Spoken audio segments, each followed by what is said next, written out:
Olá! No projeto Poesia Brasileira, hoje vamos falar de Augusto dos Anjos. Augusto de Carvalho Rodrigues dos Anjos nasceu no dia 28 de abril de 1884, no Engenho Pau d'Arco, na Paraíba.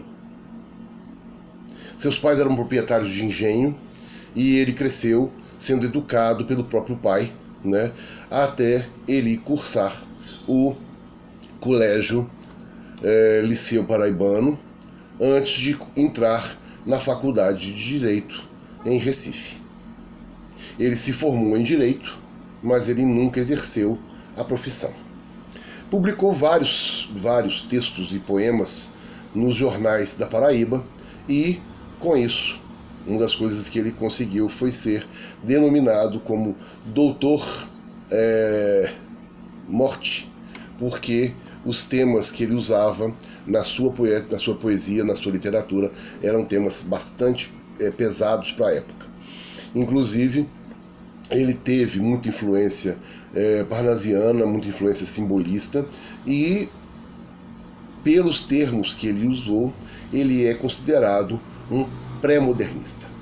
Então, um dos poemas que ele usa, que ele lançou cedo, logo no início da carreira, se chama Saudade.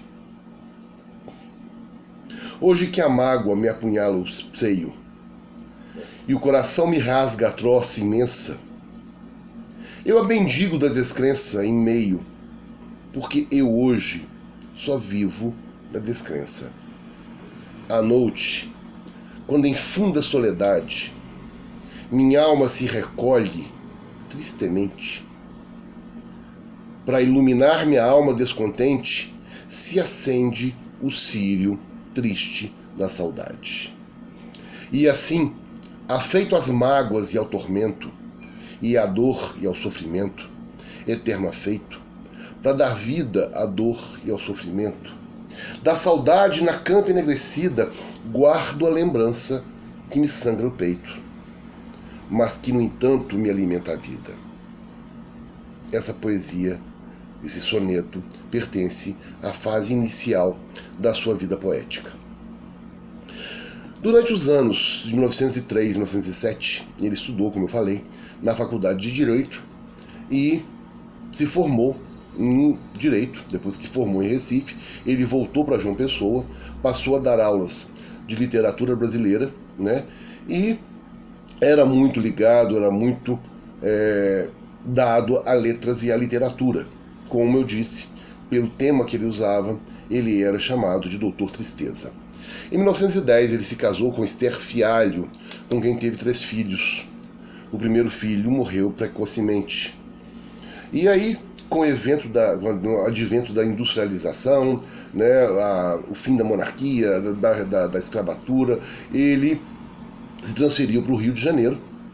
E no Rio de Janeiro, ele enfrentou, inclusive, desemprego, custou para conseguir emprego, foi dar aulas como professor substituto na Escola Normal e no Colégio Pedro II, e para poder melhorar o soldo mensal, ele também dava aulas particulares. Em 1914, ele se transferiu para Minas Gerais, para a cidade de Leopoldina. Ele passou num concurso e foi nomeado para diretor do grupo escolar de Leopoldina. Na cidade de Leopoldina, no entanto, ele viveu poucos meses, quando ele morreu no dia 12 de novembro de 1914, com o diagnóstico de pneumonia. Resta a dúvida se realmente foi pneumonia ou não uma tuberculose, um tema tão comum nas suas poesias. Então, Augusto dos Anjos, ele viveu na fase do parnasianismo, do simbolismo, e teve influências diretas de Olavo Bilac, Alberto de Oliveira, Cruz e Souza, Graça Aranha, entre vários outros, e ele publicou exatamente um livro, Eu. E os temas e as palavras e os vocábulos que ele usa nesse livro, na sua literatura, colocam-no como uma transição entre o fim do simbolismo, parnasianismo e o modernismo na fase intitulada pré-modernismo. Um poema que todo mundo conhece, do Augusto dos Anjos, se chama Versos Íntimos. Vês, ninguém assistiu ao formidável enterro de tua última quimera.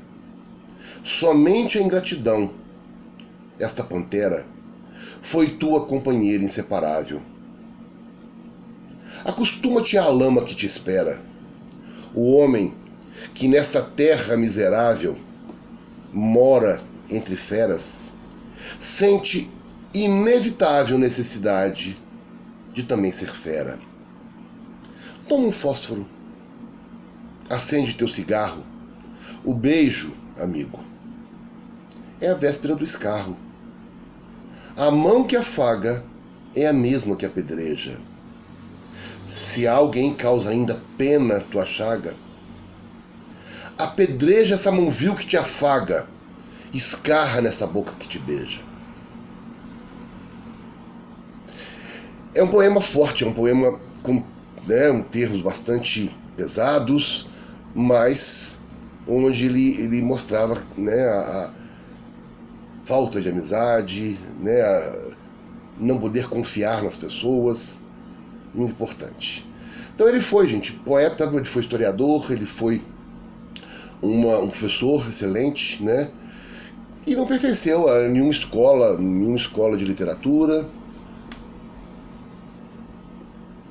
Ele é, curiosidades da sua vida, ele é patrono da cadeira número 1 da Academia Paraibana de Letras, também é patrono da Academia Leopoldinense de Letras e Artes. Na cidade natal, em Engenho do Pau-Arco, ele conduzia reuniões mediúnicas, inclusive psicografava.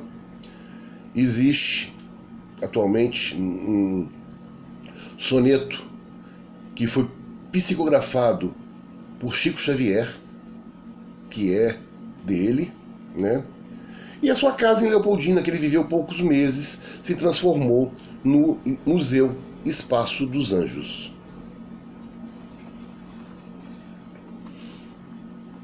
Ele teve na sua literatura influências da sociedade, da filosofia, da religião, da política.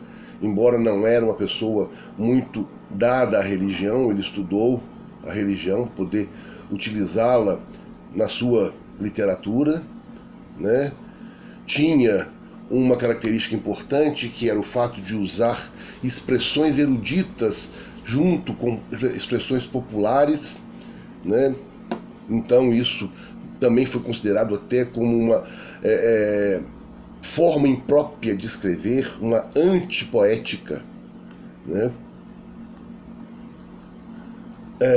Depois, em 1920, ele já tinha morrido, o amigo Jorge Soares pegou o livro que ele publicou, o único livro que ele publicou em vida, acrescentou vários poemas que foram publicados em jornais do Brasil, principalmente na Paraíba, e publicou o livro Eu e Outras Poesias, que já foi reeditado várias e várias vezes.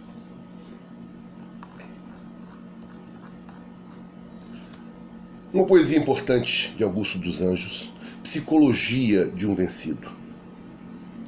Eu, filho do carbono e do amoníaco, monstro da escuridão e rutilância, sofro, desde a epigênese da infância, a influência má dos signos dos zodíacos.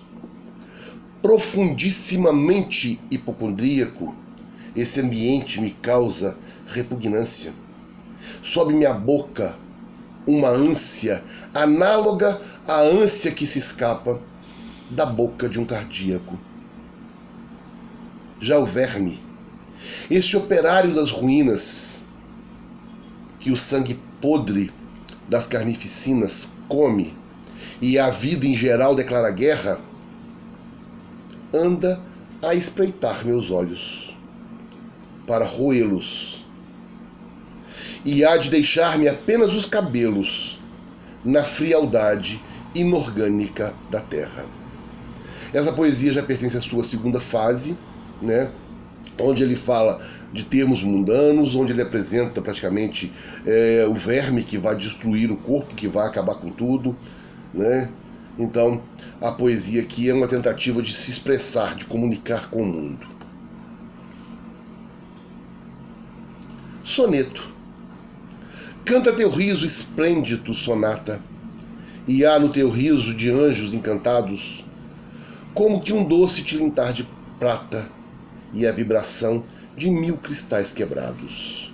Bendito o riso, assim que se desata, citar a suave dos apaixonados, sonorizando os sonhos já passados, cantando sempre em trínula volata. Aurora ideal dos dias meus risonhos, quando úmido de beijo em ressábios, teu riso esponta, despertando sonhos. Ah, num delíquio de ventura louca, vai-se minha alma toda nos teus beijos. Ri-se meu coração na tua boca.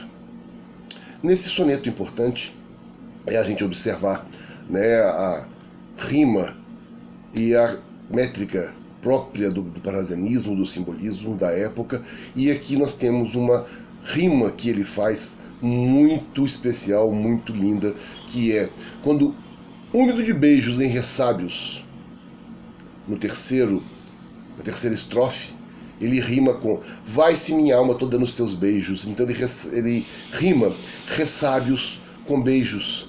Mas quem é que beija? Os lábios. Então é um negócio fantástico, fantástico.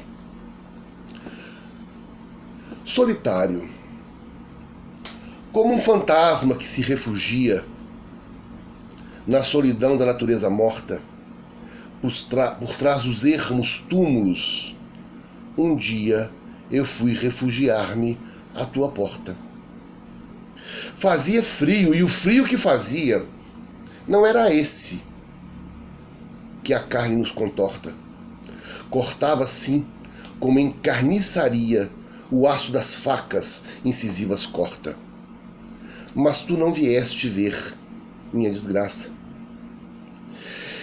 E eu saí como quem tudo repele, velho caixão a carregar destroços, levando apenas na tumba carcaça o pergaminho singular da pele e o chocalhar fatídico dos ossos. Aqui ele se compara a um túmulo, né, a uma tumba de pele e ossos, porque ele foi repelido pela pessoa amada a quem ele foi ver. Vandalismo. Meu coração tem catedrais imensas, templos de priscas e longínquas datas, onde um nume de amor em serenata canta a aleluia virginal das crenças. Na ogiva fúlgida e nas colunatas vertem lustrais irradiações intensas, cintilações de lâmpadas suspensas, e as ametistas e os florões e as pratas. Como os velhos templários medievais, entrei um dia nessas catedrais e nesses templos claros e risonhos, e erguendo os gládios e bramindo as astas, no desespero dos iconoclastas, quebrei a imagem dos meus próprios sonhos.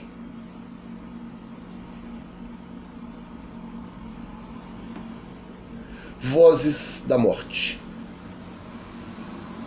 Agora sim, vamos morrer reunidos, tamarindo de minha desventura, tu com o envelhecimento da nervura, eu com o envelhecimento dos tecidos. Ah, essa noite é a noite dos vencidos, e a podridão, meu velho, e essa futura ultrafatalidade da ossatura a que nos acharemos reduzidos. Não morrerão, porém, tuas sementes, e assim, para o futuro, em diferentes florestas, vales, selvas, glebas, trilhos, na multiplicidade dos teus ramos, pelo muito que em vida nos amamos, depois da morte ainda teremos filhos. Aqui ele mostra uma imagem, né, uma figura que também faz parte da sua poesia, que é o tamarindo, né? Essa árvore existe até hoje lá na Paraíba, fica perto do Museu do Augusto dos Anjos, e ele fala muito a respeito desse tamarindo na sua obra, e inclusive na continuação da vida, né? Através da multiplicação. Muito importante isso, né? Outra curiosidade importante do Augusto dos Anjos, conta Jorge Soares, é que ele costumava compor falando e gesticulando. Ele falava, gesticulava. Só depois do poema, do soneto pronto, é que ele ia escrever. Então depois teve até um relato de um outro amigo, o Eudes Barros.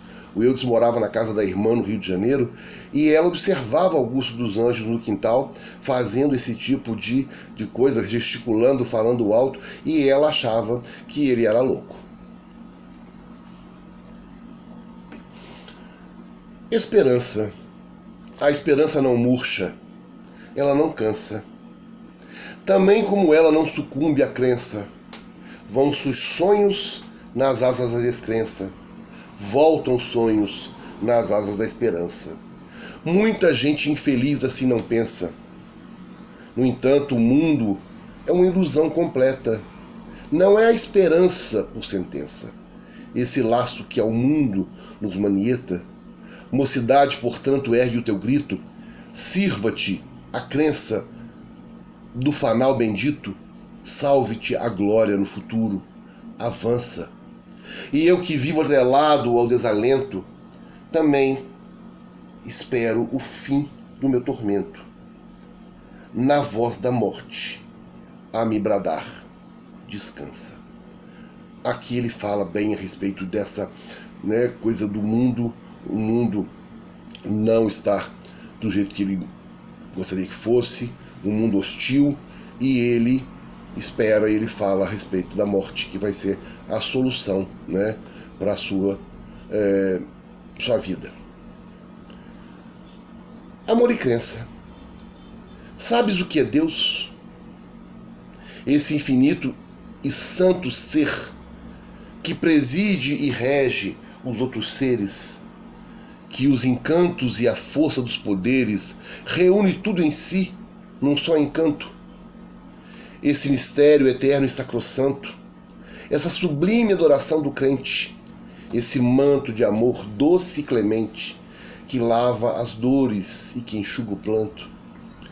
Ah, se queres saber a sua grandeza, estende o seu olhar à natureza, fita a cúpula do céu, santa e infinita.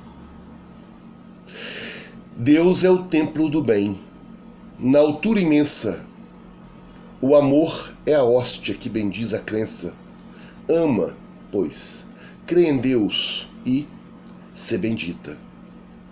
Então, como eu falei, ele negava a religião, mas ao mesmo tempo ele tinha ideias religiosas nas suas poesias, né?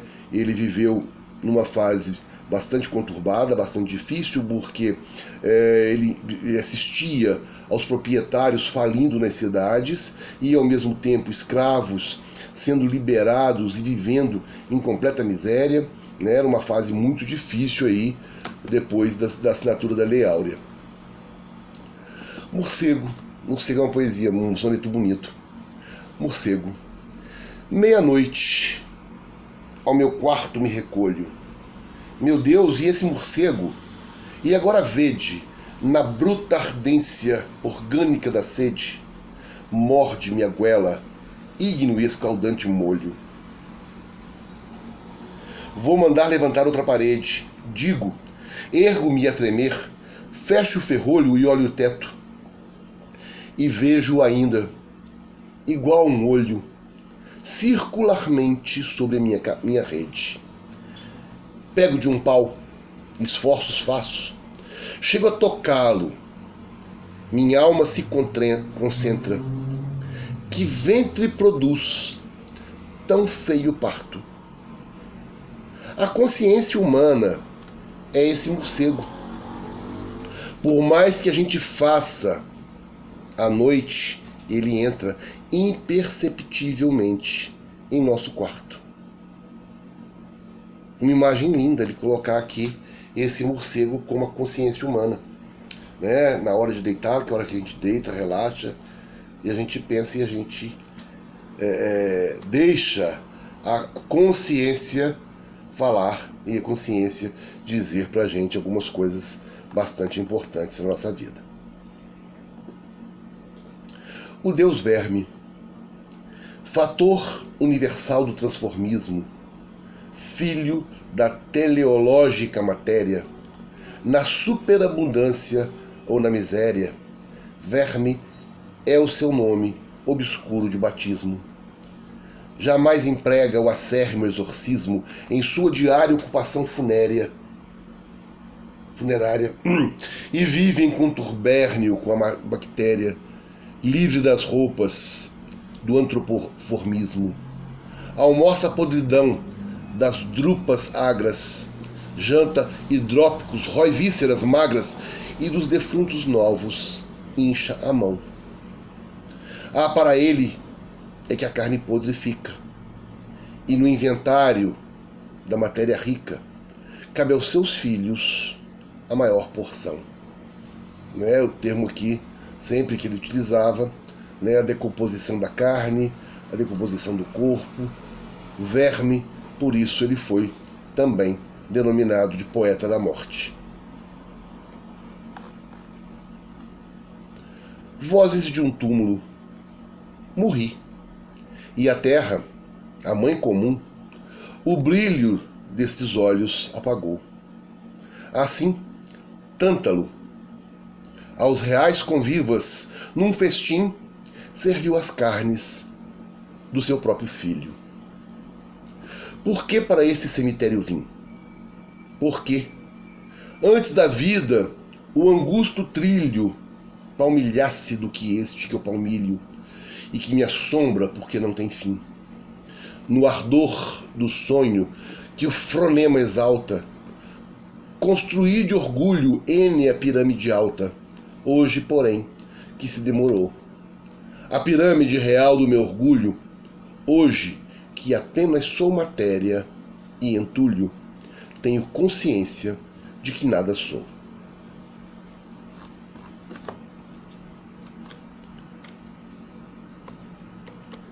Uma poesia importante da terceira e última fase de Augusto dos Anjos se chama Ao Luar. Quando à noite o infinito se levanta, à luz do luar pelos caminhos quedo, minha tátil intensidade é tanta que eu sinto a alma do cosmos nos meus dedos. Quebro a custódia dos sentidos tredos e minha mão, dona, por fim, de quanta grandeza o orbe estrangula em seus segredos, todas as coisas íntimas suplanta. Penetro, agarro, ausculto, apreendo, invado nos paroxismos da hiperestesia o infinitésimo e o indeterminado. Transponho ousadamente o átomo rude e, transmudado em rutilância fria, encho o espaço com minha plenitude. Então, nessa fase, na terceira fase da sua vida, já está aí a questão da solidão, da nostalgia, né, o eu lírico sofrendo. Muito importante o trabalho de Augusto dos Anjos. Então, gente, como eu disse, o Augusto dos Anjos é um importante nome na poesia brasileira, apesar de ter lançado uma única obra. Foi uma obra revolucionária, uma obra que causou, né, uma mudança na poesia brasileira, que deu de repente até um patamar para o modernismo. Ele é super importante na poesia brasileira. Muito obrigado, outros virão.